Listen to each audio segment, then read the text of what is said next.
All right, guys, I'm not going to sing If I Could Turn Back Time, but you got to know I'm thinking it. Welcome to the Ultimate Crowdsource Personal Finance Show. This is Choose FI. You're listening to Choose FI Radio. The blueprint for financial independence lives here.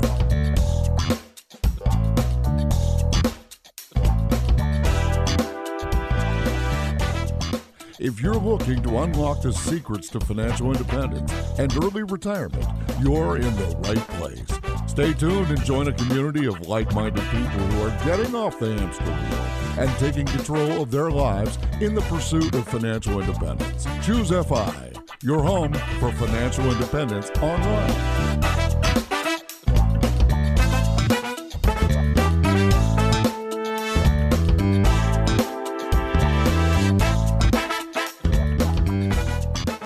All right, guys, we're picking up with our series. You know, the show's been going 4 years now, and last Friday we were kind of starting this theme of if I could turn back time, what is my perspective now versus 4 years ago? What's changed? Have we pivoted? What do I feel more confident of than I did then? And we were kind of exploring a couple different avenues. Today, we're going to continue that conversation. And to help me with this, I have my co-host Brad here with me today. How you doing, buddy?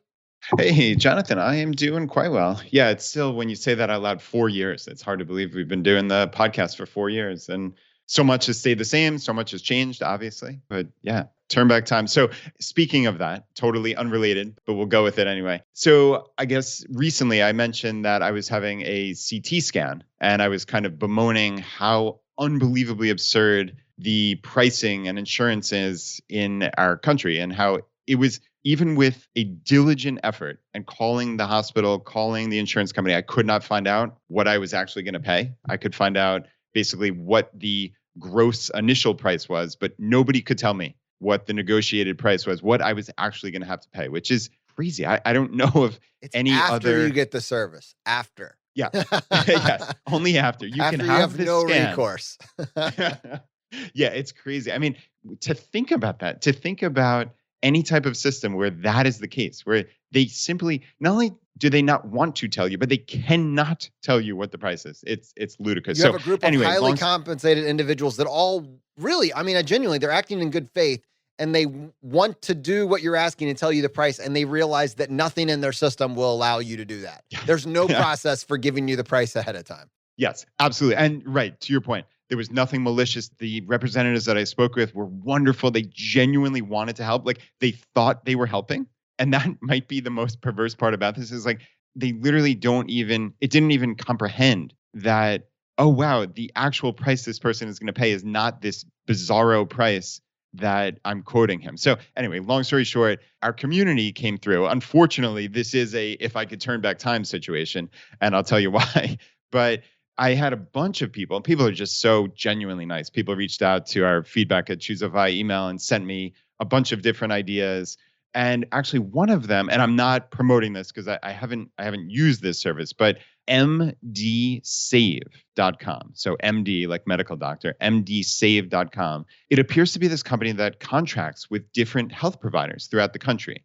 And naturally, they have to be in your area, et cetera. But they provide very specific pricing on a total assortment of different health-related procedures, surgeries, et cetera.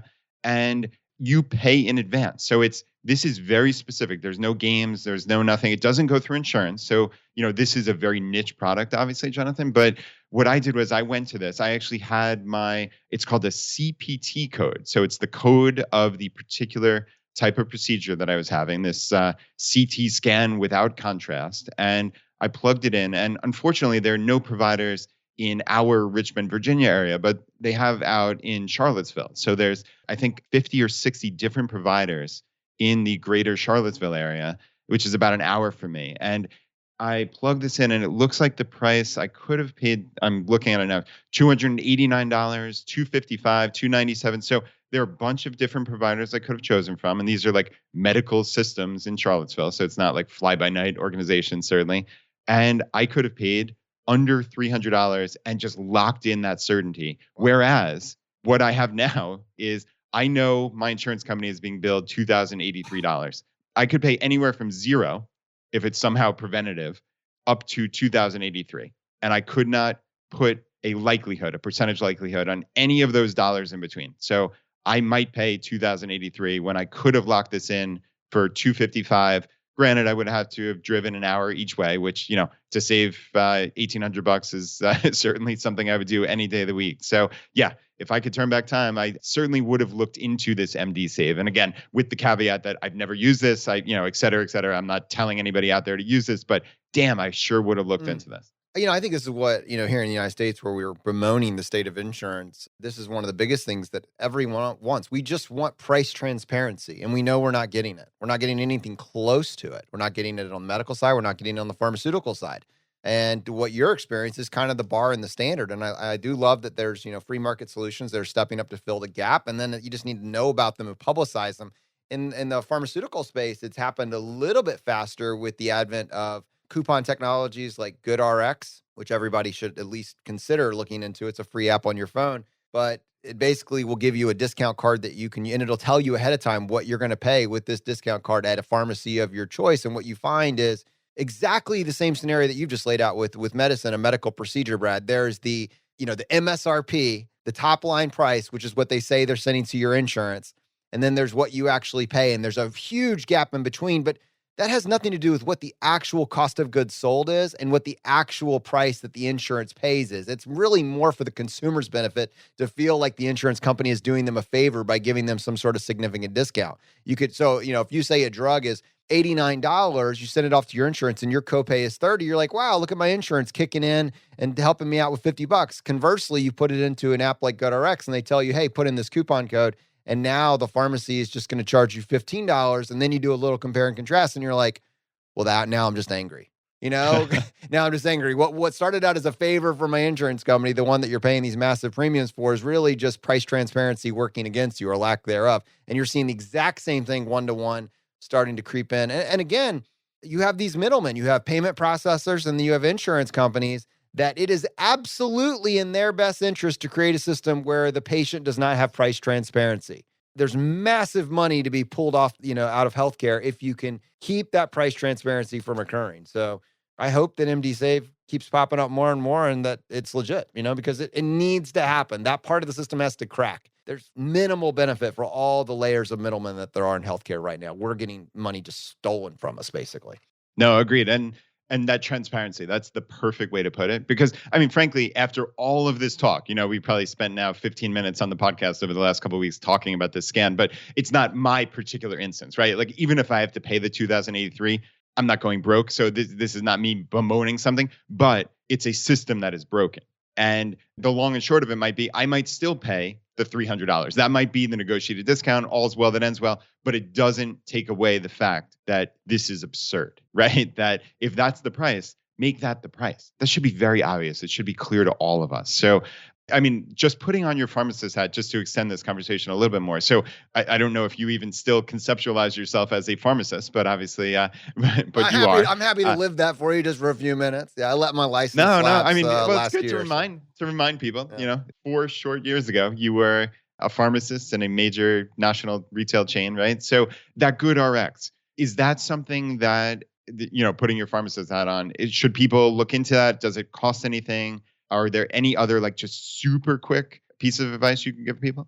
Yeah, thank you. I would use it. There's a few caveats here. I don't know how much of your information that they scrape when you put your information in, and I don't know what they do with that. So you probably lose some privacy. Probably no more than anytime you log into Gmail. Probably way less. Probably no less than when you have a Roku TV in your house and it checks your watching patterns, et cetera, and aggregates it. But, when you're using these apps, I'm sure you're sacrificing a little bit of your privacy. But conversely, it works incredibly well. It's completely free. It's going to work far more on generic medications than it is on brands. Brands have a kind of a locked-in pricing schedule. And so it will give you a discount.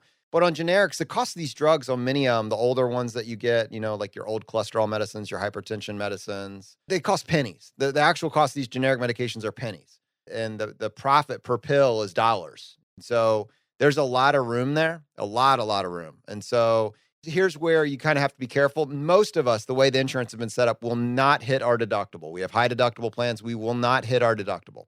But in order to hit your deductible, if you know that you are likely to hit and pass your deductible, and on the other side, you get favorable treatment from your insurance company, like maybe they cover 100%. Like basically, Brad, we get no benefit effectively until after we pass our deductible. And our deductible is pretty high. If we anticipate ahead of time that we're going to hit it, then we really need all of our medications to go through the insurance company, even if we're not getting as good of a deal, because in order for it to go towards your deductible, it first has to go with your insurance company. And you can't double dip. You can't go to your insurance and then run it through a discount card on the other side to get both. You've got to choose.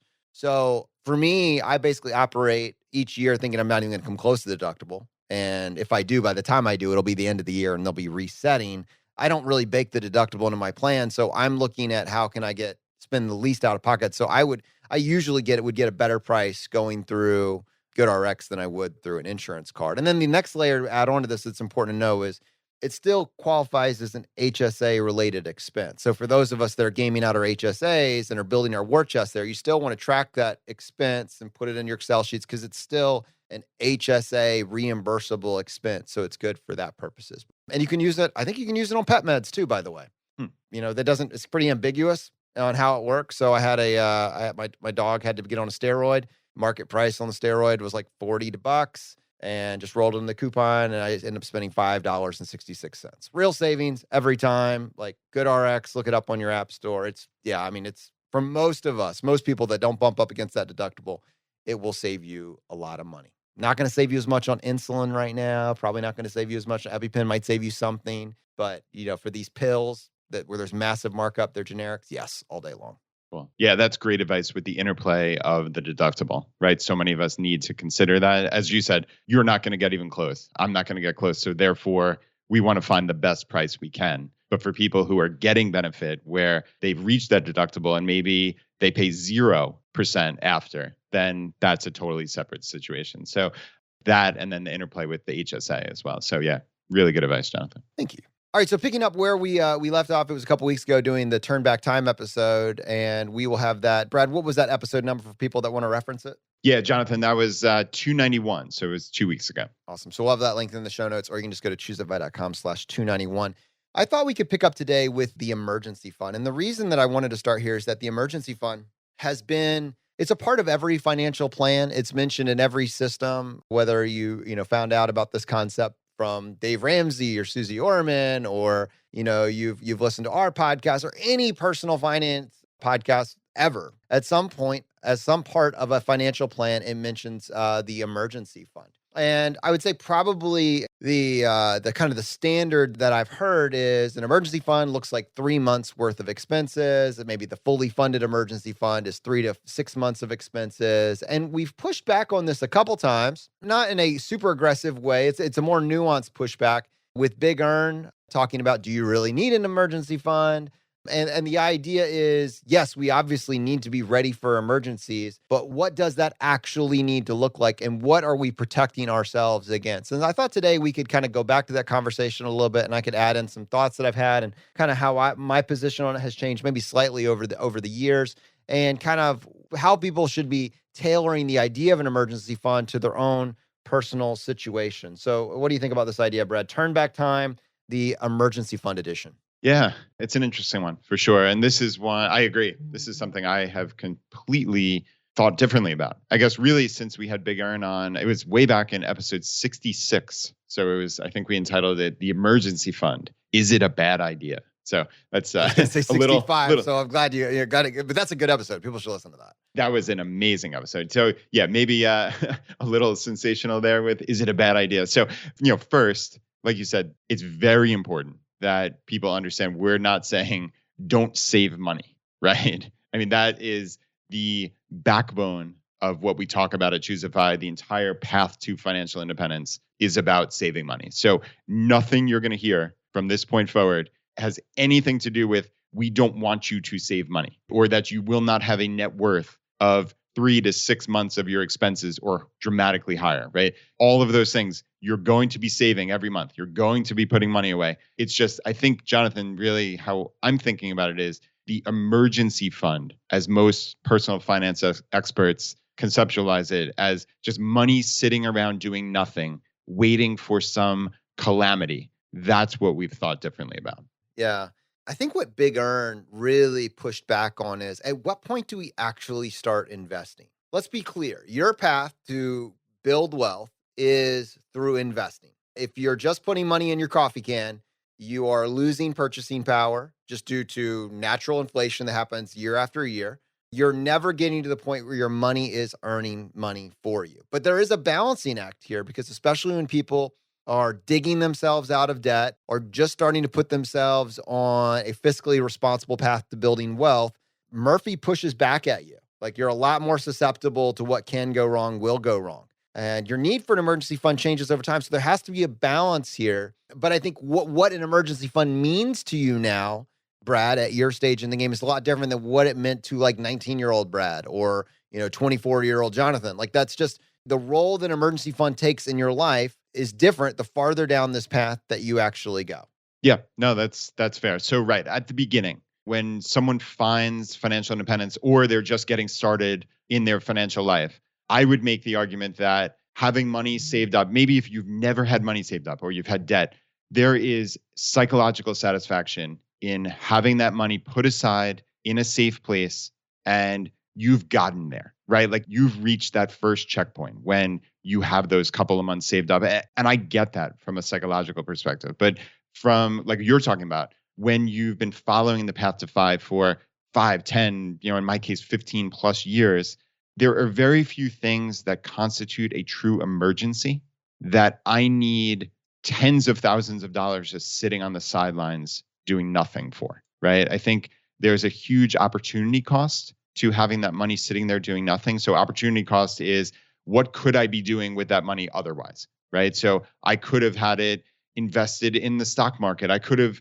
even just simply put it in bonds or something and gotten a couple percentage, or put it in a high yield savings account and gotten 1 or 2%, whatever it may be, right? So there clearly is that opportunity cost. What could I have done with the money otherwise? And I think that's really the fundamental underpinning of the entire argument of, do I need this money just sitting there doing nothing? Because in my case, Jonathan, I can't think of anything ever since we had Big Earn on, and that was a couple years ago at this point. I've been racking my brain of what would be an emergency that I would need cash in a hurry, like significant cash, right? And aside from some kind of apocalyptic, ransom or, some absurd thing, like, I don't know that I can really come up with an answer to that. Yeah. Because in this day and age, everything is accessible via, I could pay with, worst case, a check. I could pay with a credit card in most cases, right? Like, I have credit cards that have limits of $30,000+. So if something terrible happened, I mean, again, what would this emergency be, right? If it's health related, it goes through my insurance. I get the bill. Even if it's my full deductible, it's still only $6,000 and change, right? Like, I can pay that with a check. I can pay that with a credit card. And anyway, that's not an emergency, right? That's 30+ days down the road. If my roof starts leaking or something terrible happens in my house, I can put it on a credit card, right? And then I wait till the statement close, and then I still have another couple weeks to pay that off, again, with a bank transfer or whatever I want, a check in the mail. So what would be that emergency where I would need cash? And then I guess my final kind of thought on this would be, okay, let's say I do need cash. With how easy things are to transfer, and I'd love for you to talk about maybe, M1 Finance, which we talked about with Brian Barnes, but I think my worst case scenario would be, okay, I've got money sitting in an investing account at, let's say, Vanguard, just hypothetically. I sell those funds. That happens at the end of the day. I put a transfer in, and 2 to 3 business days later, that money is sitting in my bank account. Yep. So that is the worst case scenario that I can come up with is, if I needed money in 3 days, I'd be perfectly fine. I could get essentially any amount of money that I want. Again, if I needed some absolute calamity fund in less than 3 days, maybe that's where I'd need an emergency fund, but I can't come up with it. I'm with you. I mean, when we did the FI 101, which is a free course that people can take, there was something in there that we called the crisis fund. And not to add specific names on our own, but basically I think it's just kind of minimum table stakes. We need to have $1,000 that's unallocated. It's just kind of like this minimum number. Now, most of us almost by default, after you've been on this path, have that in the form of 1 to 2 months worth of cash flow. It's just there. But for people that are getting started out that need a target, just to keep Murphy a little bit farther away, we need to figure out how to get $1,000 that doesn't already have the next bill's name on it. That stands the test of time. That's not putting too much onus on an individual to keep them from saving or investing. It's just saying, priority, this is a very small amount of Murphy insurance, because if up to this point you've just been paycheck to paycheck, you've been one tiny little bad thing from one pothole away from having to put more money on a credit card that you can't pay off in full the following month. We just need to get to the place where we can break that cycle, and $1,000 that's unallocated should be enough to cover that. I don't think there's really any disagreement there, right? I mean, it's kind of just... No disagreement. I mean, that agreed. And it's funny because I'm making this argument about not needing the emergency fund, but I've said multiple times here on the podcast that I keep a couple extra $1,000 in my checking account more because I just don't want to worry about cash flow. I don't want to worry about, oh, that credit card bill is closing and I have it set up on auto pay, right? Because again, I want to spend as little time on my personal finances each month as I possibly can. But I don't want to have to then freak out. Oh no, do I have enough money in the bank? Was that credit card bill $1,200 and I only have $900? Like, that is not something that I want to deal with at all. So for me personally, I keep a bunch of extra money sitting in that checking account. And again, there is an opportunity cost to that, obviously. And I have eyes wide open with that. But that is something for my own peace of mind that it's well worth the satisfaction of not having any stress whatsoever in my entire calendar year about, is a bill going to come in and am I going to have enough money?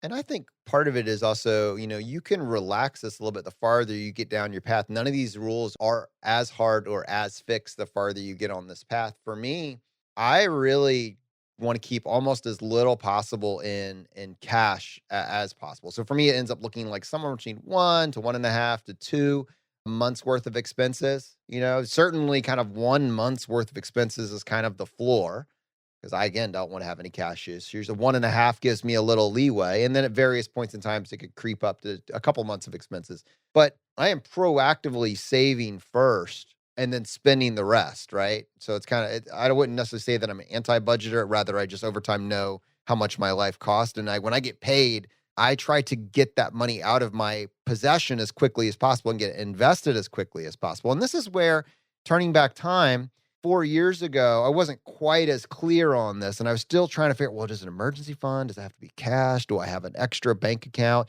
And 2 years ago, bank accounts did offer up to 2% interest on your savings account. But now the interest and your savings account is 0.4, 0.3. I mean, these are the high interest ones, the ones that we like. They're doing the 0.4, your checking account is 0.001. I mean, I'm starting to hear about negative interest rates. You got to pay them to keep it in the bank. There's no real incentive for you to give a bank custodian of your money other than the FDIC insurance, which says that if something goes wrong, it's backed and protected by the full weight of the government. And so what we also have parallel to that, just the coffee can illustration, we know that like inflation is this thing that kind of runs in the background and our money erodes in value by around, I don't know, it looks like historically it's been somewhere in that 1 to 3% range annually. If you were to map that out back to like the early 1900s, $100 today has the same amount of purchasing power as $2 back in 1908 to 1920. That's just data. We can just pull that data.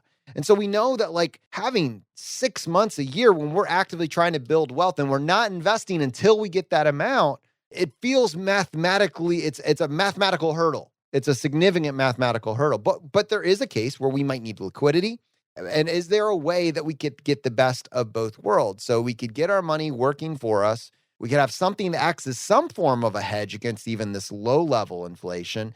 And if we need liquidity, we can get that on demand. And that's kind of like over the past 4 years, as I've been kind of looking at this selfishly and personally, not talking to you as some sort of inflation expert here, but just someone that in a very mercenary way wants the best outcome, regardless of what the scenario is. I'm trying to establish what this looks like for myself. And the conclusion I came to personally, not saying this is dogma, but personally, is I want very little cash. I just view cash as a depreciating asset. And I do not want to keep vast stores of it in my possession for that inevitable mathematical certainty. Yeah, that is totally fair. And like we always say, I mean, personal finance is truly personal. And that's why, I don't think I'm doing anything wrong by keeping that extra money lying around, because again, it makes me sleep well at night. I don't think you're doing anything wrong by not wanting to sit on even an extra dollar, right? And just getting it invested because, right, you're talking about inflation, which is very, very real, obviously. And I think, again, I want to make sure we come back to that person starting out, right? That person starting out, getting the habit ingrained of saving money is the key part. And again, it comes back to psychology. If for you, finally reaching that $1,000 or that first 5,000 just feels great and you want to see it on paper, I completely get that. And I completely get just leaving that money there, just keeping it as this like kind of sacrosanct, set of money that's just sitting there in an account, right? And like, I'm not touching that. That is my safety. I get that, because if you put that $5,000 in the market, we know the market fluctuates, right? And if you can't handle that, if you're going to sell in just this terror when it gets down to 3,500, right? Or something, if something happened, then clearly that's not for you. I think as we've discussed ad nauseum here on the podcast, we believe in long-term investing. We believe in cutting expenses and buying low-cost index funds as the backbone of your investing strategy, right? That doesn't mean it's the entirety of your strategy, as we talked about on Turn Back Time Part 1, Jonathan, but that is going to be the backbone of your investing strategy. But you need to think about that money not as, oh, what happened in the market today, but what is going to happen over the next 30 to 50 years. So when you can get to that mental point where you can put that money away and realize, hey, I'm not touching this in a perfect world for 30 to 50 years, and I'm going to wake up and be extraordinarily wealthy. Okay. Once you get to that point, then start investing. But if you're at a point where psychologically that doesn't make sense for you, I totally get doing whatever you have to do to feel comfortable. Hey, this is Andrew from the Choose FI team. I hope you're enjoying the show. We're going to get right back to it after these quick messages.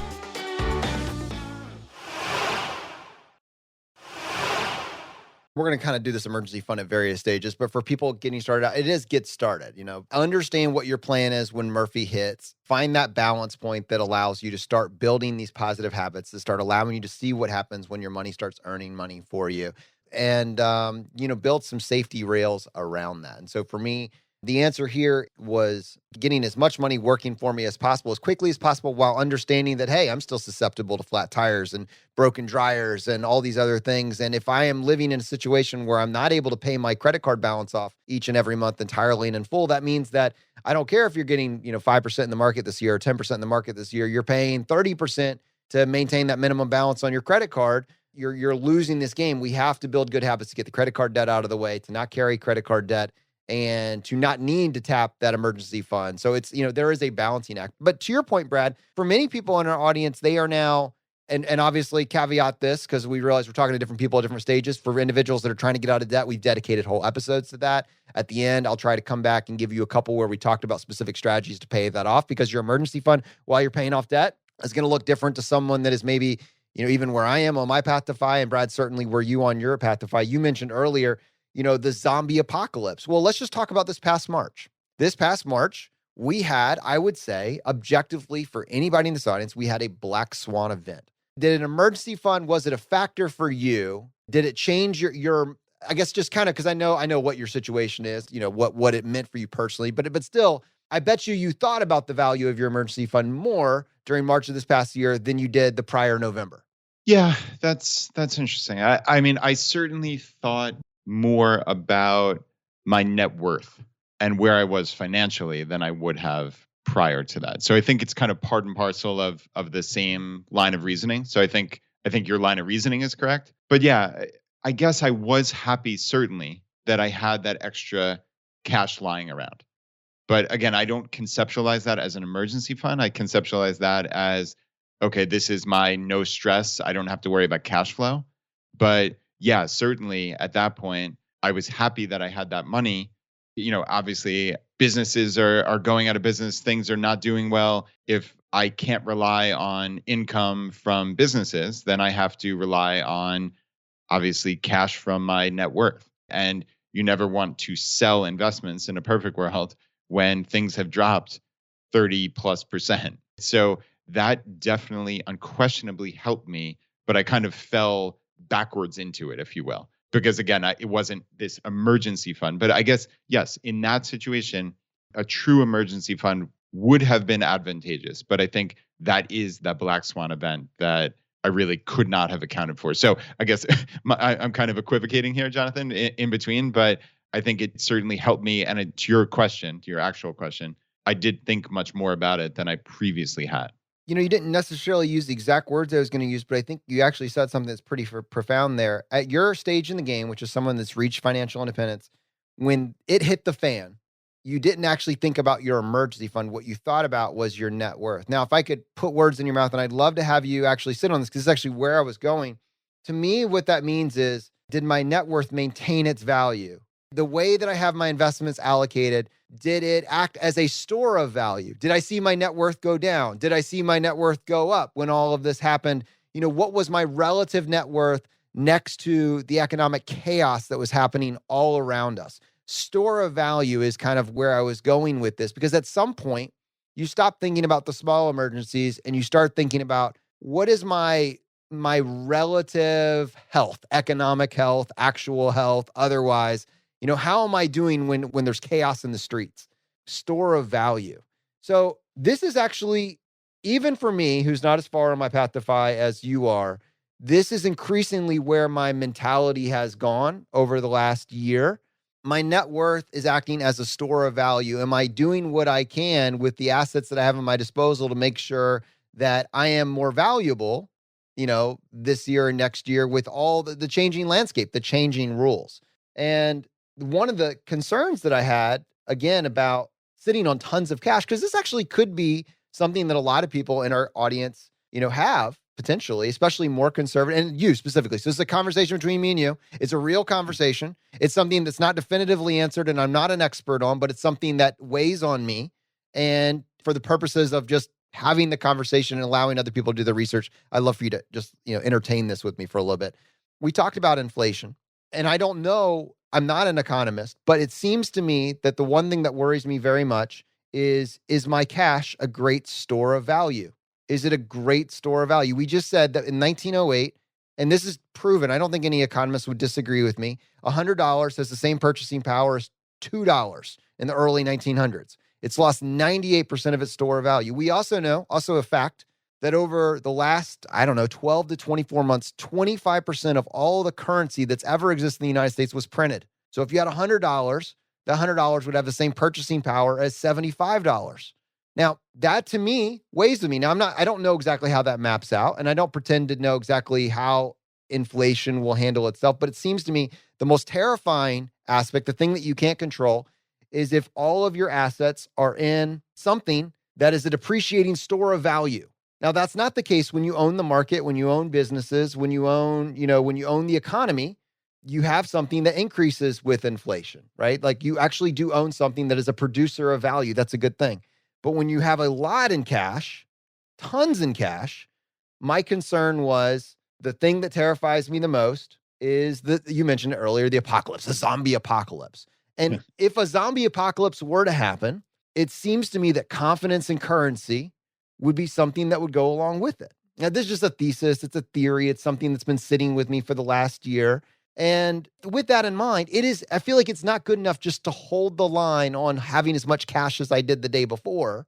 I need to keep up with inflation. I need to beat inflation. I need to have something that acts as a store, a real store of value, in whatever the future holds. That's basically it. And I'll give it back to you from there because I'd love to hear your thoughts on that. Yeah, well, I mean, I think the entire point of investing is to beat inflation. So I don't think you're saying anything revolutionary there. Did I just blow your mind? The most revolutionary thing you just said was don't keep your money in cash. Somebody write that down. Write that down. Right. You're not really going too far out on a limb there.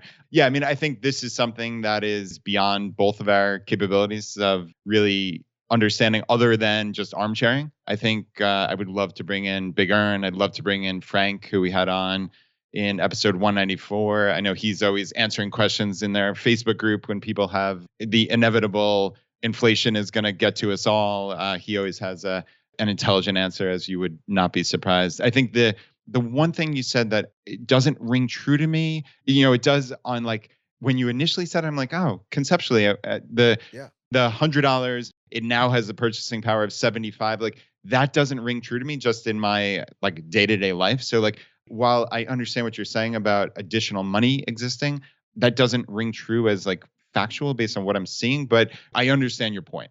And I mean, I think I don't disagree with you necessarily. I agree with you that like it's not like right now when you go to the gas tank, you're seeing it, but there is a lag on these. Like, you know what I mean? Like, so I agree. Your point is well taken that if I were to go out, my $100 probably purchases about what it did a year ago, roughly. But I don't know if it's like 1-to-1, like I feel like both of these could be true. Your perception of what your money is worth right now within this 12-month window is, it could take a while to manifest. Yeah, no, and that's fair, right? If we're talking about, as you and I both love the book, The Infinite Game by Simon Sinek, right? If we're talking about the infinite game over 1,000 years, if you just keep printing money, right? I mean, clearly your point, I think it would be inarguable, and maybe I'm going on a limb saying that, but it seems inarguable that you cannot keep doing that and that it will cut down on purchasing power. So yeah, I mean, Jonathan, at the end of the day, this is something I would love to get some experts in on. I think, like I said, Big Earn and Frank would be the two perfect people. And I don't think there's any wackadoodle like conspiracies here, or this is just trying to understand. Most importantly, I think it's a question that a lot of people have. Yeah. I would love to be talked down and told that I'm like, no, you're missing it. You're directionally accurate, but these are the factors that you haven't considered that makes that kind of null and void. And I tell you what, for the sake of Earn and Frank, letting them know kind of where my mind went with this, giving them my kind of full thesis, and now setting them up to have a better conversation later. Let me just kind of go one or two steps farther with that. Just back to the emergency fund aspect. I know you were. All right. So if my real fear of a zombie apocalypse is the erosion of my purchasing power, that's my real fear. Not even so much my income potential or other things. It's more things outside of my control. Then I'm very interested in what acts as a store of value. And then this sets up like two or three other kind of interesting questions that you need to do some research on. Like, if that were to be true, how would you allocate your money to say, this is what I believe the thesis is? Let me test this out. And one of the things that Frank in particular had kind of explained to us is the different roles of bonds in the market. Bonds can do a couple different things. They can act as a store of value, so stability. They can provide regular income and negative correlation. I think were the three. And he can refresh my memory on that. Now, I don't own any bonds personally. I'm in the accumulation phase. It's not something that I had looked into at this point. And a lot of the bonds that had been mentioned, so you have different bonds. You have corporate bonds, which are debt instruments issued by companies of various sizes. And then you have basically bonds that are issued by various government. And there's probably other categories as well, but those are the two. And I was trying to say, well, is that, if I'm thinking about an emergency fund that it's an investment but has a shorter timeline that I would then be able to borrow against if I wanted to, does that just mean that I'm investing more conservatively? So I'm doing a combination of stocks and bonds? Do I add some alternative investments? I was looking at like the all-weather portfolio by Ray Dalio and some others, and it was talking about also adding in some precious metals and some other things. And I don't have any final conclusions on this, but one of the things that I was looking at in a way, and this is actually going back to Turning Back Time, was I was looking specifically at things that historically have acted as stores of value and things that people say are stores of value now. So digital currencies is one of them. And then we talked about crypto a while back. I know a lot of people are big fans of Bitcoin, and Bitcoin did just have a monster week this week. And I've always been very skeptical, much like Mr. Money Mustache. I'm saying that anything could be a store of value. Mr. Money Mustache said my toenails could be a store of value if people all agreed in it. And to me, Bitcoin does feel it's scary. I get that people right now do feel like it's a store of value. And in fact, we just had some breaking news that Tesla is going to use it as a form of payment, which is massive. If you're watching that and you own Bitcoin, that's going to be a massive lift for Bitcoin. And it does point to some utility, but it still feels very speculative in nature. We've seen it, the volatility in it, bump around 15, 20, 30% in a day. We've seen it halve. It's like, it doesn't feel like a super reliable store of value, just because of the volatility that it has. And so I looked at that one and I didn't write it off. And I'm not against crypto or digital currencies in general. There's a bunch of other ones that I've kind of looked at, but I mean, I don't know what the one is. And it doesn't inspire me with confidence that if I had all of my emergency fund in this and something were to happen, this would end up being the one. It's a gamble, it's a guess. And so then I was looking at other precious metals like gold and silver. And the final place I went to with this, Brad, and I won't spend the whole thing talking about precious metals here, but what I went to is you and I used to talk about holding physical precious metals versus investing in, the ETF versions of those, which people would call paper assets. And at the time, even 4 years ago, we were talking about, I don't know if we're going to go back to like having gold blocks and bartering in the zombie apocalypse. That it does not really feel to me like that is going to be the currency of choice. And also they're illiquid and they're kind of dangerous to sell. Like if you have a crap ton of gold and silver in your house, you're going to need some guns and ammo to guard it, right? Like there's a safety mechanism to have it, which I still feel. But conversely, on the other side of that, if you buy the ETF versions of these assets, you need to be darn sure that those are actually backed by the gold and silver, right? Like that's the counterpoint. So when people say physical, they say, well, if you don't hold it, you don't own it. And so I went down some of these like forums and some of these channels to look into it and was kind of trying to understand what they were getting at. And my conclusion after coming to all of that is that not all ETFs of these assets are the same. And I'll give you just one example real quick because it actually popped up last week when we were talking about GameStop. There was a big buzz about the silver squeeze or how there was something in the market here. And I'm not going in that direction, but when I was looking into that, the one case that a lot of people that were following this very closely were saying that some funds, some ETFs, like SLV is a very popular one. It's like one of the biggest ETFs in the country for silver because it's open-ended. It allows trading on futures and derivatives. You can have potentially multiple claims on the silver ETFs that are in its custody, as opposed to something very simple like PSLV, which is a much simpler, it's called a closed trust, and every share is backed 1-to-1 by silver. And so my takeaway here is even once you start looking at precious metals and stuff, you need to the point is not to have great performance. If you do that, the point is if you're going to put your trust in like an ETF, a paper asset version of a precious metal, it's to know that if the craziness happens, that your paper assets is actually backed by this real quote unquote store of value. And so this is kind of, this is all kind of off the conspiracy ledge and whatnot. And it doesn't make sense until you're actually talking about it through the lens of a zombie apocalypse. But my thought was, if I want to store value, that means I want a more conservative emergency fund that hopefully beats inflation. I need to find some investment tools that will outpace inflation. And I need to know that if the worst happens, that there's upshot for me, that I haven't lost my store of value. And then to maintain the real key to an emergency fund, I need liquidity. So I need a tool that will allow me to access some liquidity. And that's why I looked at M1 Finance, which allows you to do a margin loan. Now, margin loans are really scary when you're taking the margin and you're investing it and you're investing on leverage. When you have leverage in the game and it hits the fan, the economic hits the fan, you could be subject to a margin call, which is very dangerous. But a margin loan, when you're using it as an emergency fund, gives you access to very, very low interest loans that you control. And it gives you some aspect of stability, liquidity with plenty of upshot.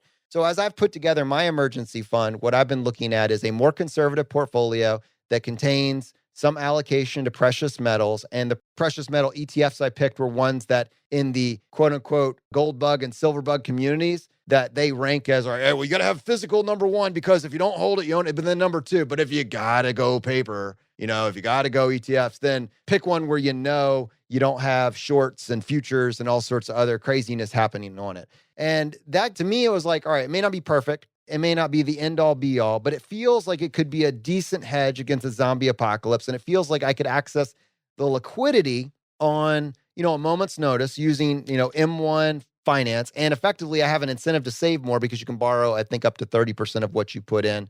And that's kind of where I ended up. And so I'm putting all this out there basically for Big Earn and Frank to be able to tell me why I screwed up and what I missed, but also for the community to kind of digest and think about, like, what is the role of your emergency fund now? What is it serving? What is it to protect you against? Because at some point, you're no longer concerned about the dryer. You're no longer concerned about the flat tire. You're concerned about protecting your net worth, or your net worth representing your store of value. So I don't know, Brad, do you have any criticism for me, or things that I should think about that I'm missing? Does that seem like a logical thesis? Yeah, I mean, I think in general, it's the concept is certainly logical, right? It's a great search to find that store value that you're comfortable with, right? It comes back to, what are you comfortable with? What's the psychology behind where you put your money? And that is not my place to tell you or anybody else what they should be doing, right? And I think your larger point about, is there a there, right? if you're buying precious metals and you're buying ETFs, and for whatever reason, like you've determined that precious metals are something you want to invest in, the funny thing is, while I think it's ridiculous, but like I think in the grand scheme of things, the best way to do that would actually be to have those metals sitting in your house, right? Like, because then there is a there, you're holding it. But I mean, are there financial shenanigans at play is your ultimate point, right? With these ETFs and what's actually backing this. Is it just derivatives, or is there something there? Is there silver in the vault? That's it. Right. So, if that's your thing, which it decidedly is not my thing, but if that is your thing, whoever the your is in this situation, like I totally get that. I mean, that makes sense. It's the same with these. I think if there aren't widespread, there are at least one or two Bitcoin or crypto ETFs. Like, is it just financial shenanigans, or are those Bitcoin or whatever sitting somewhere in a cold storage that it keeps getting added to, right? Every time somebody else buys into this ETF. So, I mean, I completely understand that, because I think at the essence, and I think this is what we saw and we talked about last week with Brian, is like people, and this goes way back to 2008, people don't trust the financial system. It's still that underlying thing. There's too much shenanigans. And when it's not clear, like this goes back to my concept of simplicity. When you have tens upon tens of trillions, hundreds of trillions of dollars of derivatives that can blow the world up, how do you feel comfortable with that? It doesn't make sense. So I think your larger point, like, listen, like I said, I'm not an investor in precious metals. And this maybe goes back to my, how much I love Warren Buffett, but, in his 2011 shareholders letter, he talked about putting all the gold in the world into a large cube, in essence, that could sit there and look pretty. That would be worth, at that point, about $10 trillion.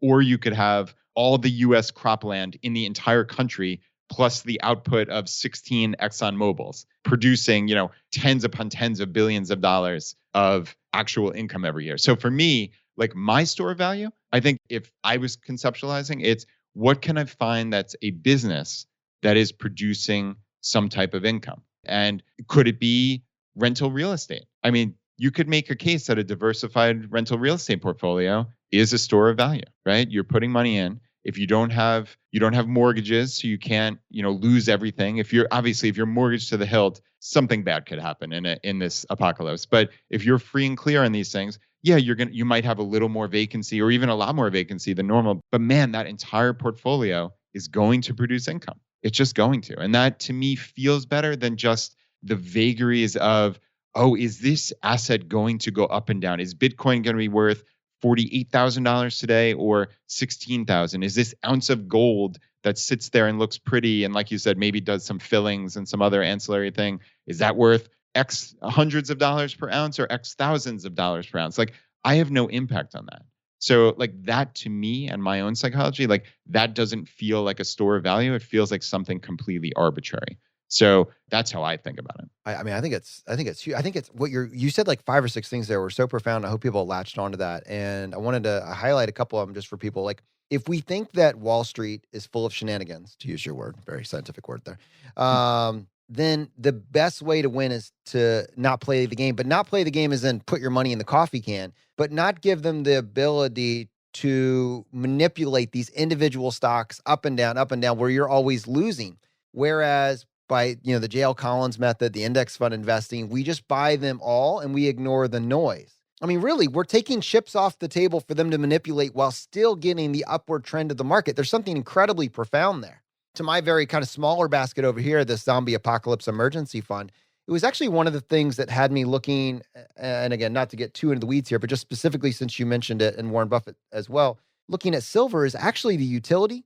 Silver is interesting. So silver is a historical store of value, but it's also massively utilized. So the world, I think there's about 50 billion ounces, because I was, again, diving in the weeds here over the last week or so. There's about 50 billion ounces that have been produced since the dawn of time. Over half of it is gone. It actually is used in electronics. It's used in solar. It's used in Tesla. It's used in rocket ships. It's used in medicine.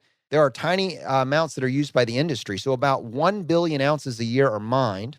And of those, 500 million ounces a year are inelastic. It's inelastic demand. The industry requires it, absolutely requires it. So there is a supply and demand. It's a commodity, in that regards. I believe I'm using that term right. But it's also a quote unquote store of value that the investors are sharing with the tech industry. And what's interesting is as we've moved now from ICE cars, internal combustion engine for just a few of you, to EVs massively started using more palladium, I believe. So we saw a big bump taking palladium from $600 all the way up to like $2,000 an ounce, right? As we started seeing a lot of the Priuses roll in and a lot of the other EVs.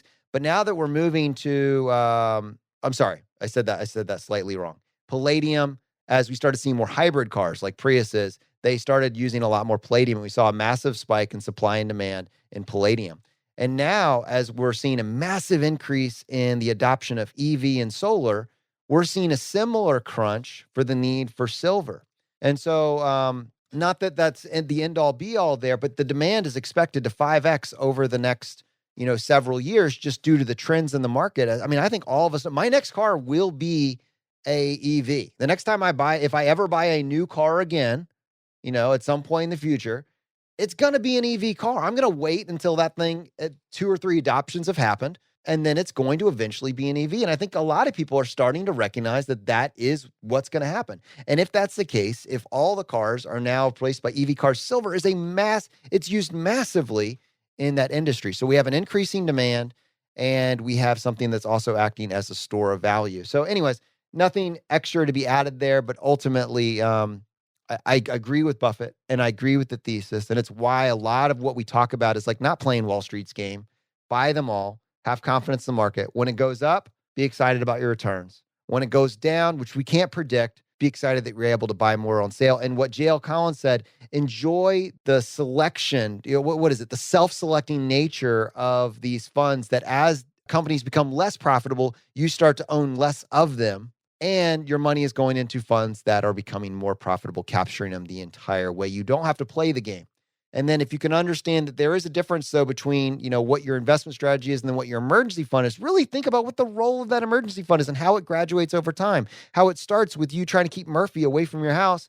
And over time, you start pivoting and you might not use this exact language, but I think it's a big part of it. You want to preserve your store of value. Is it doing that? And what are the scenarios you're protecting from? I don't pretend that Brad and I, either of us, have it perfect.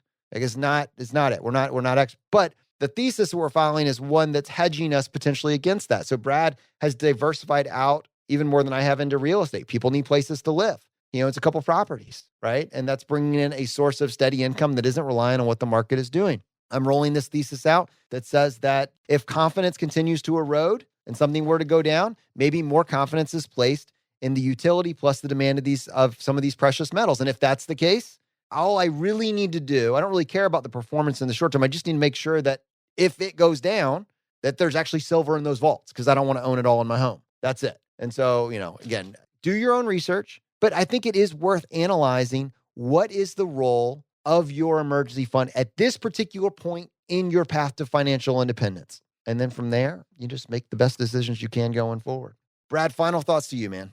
Yeah, I mean, I would say this was certainly an interesting conversation. I think it's a really good look at the emergency fund, but clearly it transcended that, right? I think you and I came in thinking we were going to talk just about the emergency fund, but that's the cool part about intellectual conversations, right? About what we're doing here is we're trying to learn, we're trying to explore. And at the heart of it, you have to always be willing to explore, try to learn new things, try to stress test what you're coming in with mentally, right? Like I might come in saying, oh, I'm an index fund investor and that's it. But am I willing to look at that critically? I think I always have to. And I think that's the hallmark of people who are intelligent, people who are in our community. This is what we're doing. We're trying to learn more.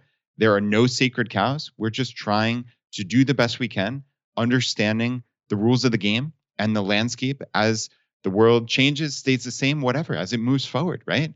Things are changing, even just like you talked about with transportation, right? Electric vehicles. I think there's a reasonable likelihood this transportation as a service comes to pass where none of us own cars 20 years from now, maybe even less, maybe 5 or 10 years from now. I think there's a reasonable likelihood. That's something I've been looking into. And it's just this cool intellectual exercise to say, oh, wow, what if we didn't own cars? What if we could just call that car that's autonomous and is circling around, right? Do we need driveways anymore? Do we need massive parking lots? Does New York City look the same with all those roads in every city in the world. No, I mean, things look dramatically different, right? And I mean, that is exciting to me. I don't know where that's going to take us. I don't know what percentage likelihood it is that that's going to come to pass. I think it's probably reasonably likelihood if you put me to the test, but who knows? But it's cool to explore. I think that's what we're doing here is we're exploring. So yeah, I mean, Jonathan, long story short, this was a great conversation. I think we had about 15 things that we wanted to talk about for Turn Back Time. So I think we're going to have to do a part 3 through maybe 10 here. Yes, sounds good. Sounds good. So yeah, to be continued. Awesome. All right. So for people that were listening that were like, well, I am still paying off debt and you kind of moved past that faster and I was trying to get some strategies. We did an episode. It's episode 115R. So if you can look it up on your podcast player, or you could just go to choosify.com/115R. And we took a look at the different strategies and how to implement those into a game plan. And let me also encourage you, for those of you that are finding this conversation for the first time, to check out the resources that we put together for you to get started on your own path to financial independence. Just go to choosify.com/start. All right, my friends, the fire is spreading. We'll see you next time as we continue to go down the road less traveled.